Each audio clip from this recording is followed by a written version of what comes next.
हर दिन संडे नहीं होता। तो आज अरविंद केजरीवाल आम आदमी पार्टी के चीफ, उन्हें जो दिल्ली का रिजल्ट आया है 8 फरवरी सैटरडे 2025, तो उन्हें अच्छी तरीके से समझ में आ गया होगा कि every day is not a Sunday.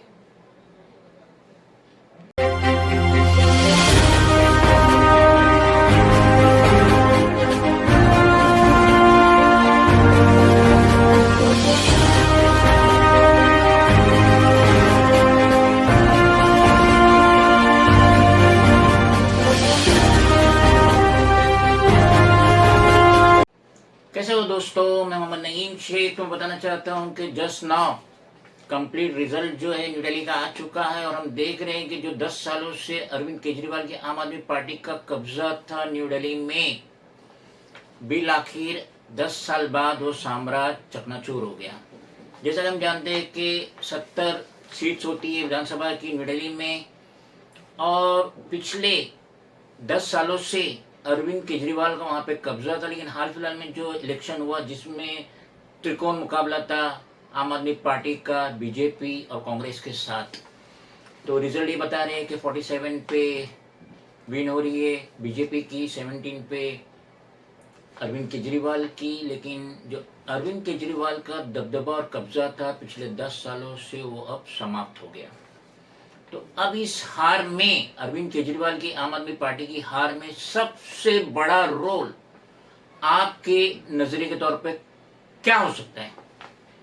क्या अरविंद केजरीवाल ने मेहनत कम की, या उसकी पार्टी के वर्कर्स ने मेहनत कम की है जिसकी वजह से उनकी हार हुई?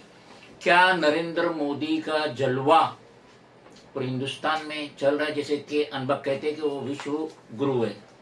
या अमित शाह की चालाकी, चालबाजी, पैसे की फंडिंग, डिस्ट्रीब्यूशन, जिसे रेवड़ी कहते हैं, बांटना काम आया है? क्या असदुद्दीन ओवैसी की जो बी टीम कहलाती है बीजेपी की, उसके इस इलेक्शन में कूदने से नुकसान हुआ है?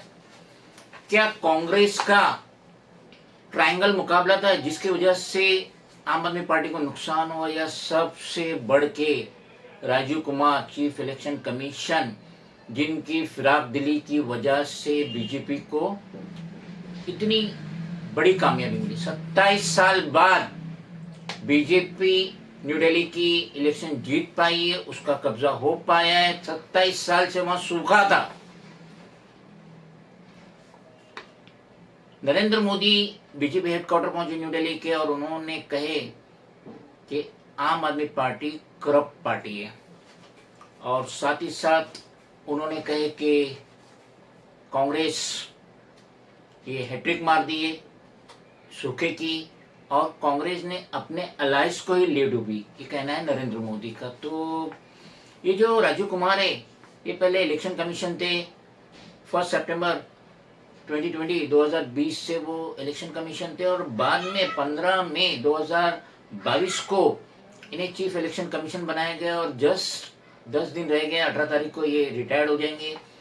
और जो बीजेपी की जो मजबूती हुई है पॉलिटिक्स में, जो हरियाणा का रिजल्ट देख लीजिए, महाराष्ट्र का रिजल्ट देख लीजिए, और अभी न्यू दिल्ली का रिजल्ट भी देख लीजिए, तो मेरे नजरियात के तौर पे ये बीजेपी की कामयाबी नहीं है कि बीजेपी ने बहुत ज़्यादा मेहनत की या उनकी इतनी अच्छी कारदगी है कि उसकी वजह से जीत गई। जबकि हाल फिलहाल में कुंभ के मेले में जो भगदड़ हुई, और जो 360 मरे या 1,500 जो लापता हुए, और उस पे जो चुप्पी नरेंद्र मोदी ने भी साथ दी, और सबसे बढ़ के तो योगी आदित्यनाथ ने भी साथ दी, और जो गोदी मीडिया के जितने भी चैनल है उन्होंने भी साथ दी, जैसे वो हादसा हुआ ही नहीं।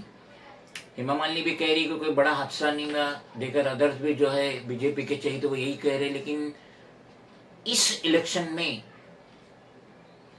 अरविंद केजरीवाल की जो हार हुई, आम आदमी पार्टी की जो हार हुई, तो उससे मुझे लगता है कि अब वो दोबारा उभर नहीं पाएंगे।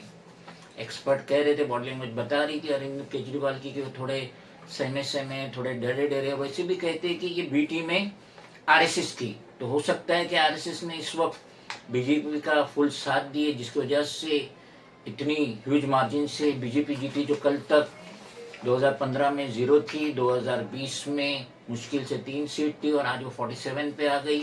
तो मैं नहीं मानता कि ये नरेंद्र मोदी का जलवा था, या अमित शाह की चालबाजी थी, प्लानिंग थी। मैं ये सारा सेहरा देना चाहता हूँ राजीव कुमार को, क्योंकि इनकी ही एक तरफा सपोर्ट से बीजेपी को इतनी बड़ी जीत मिली।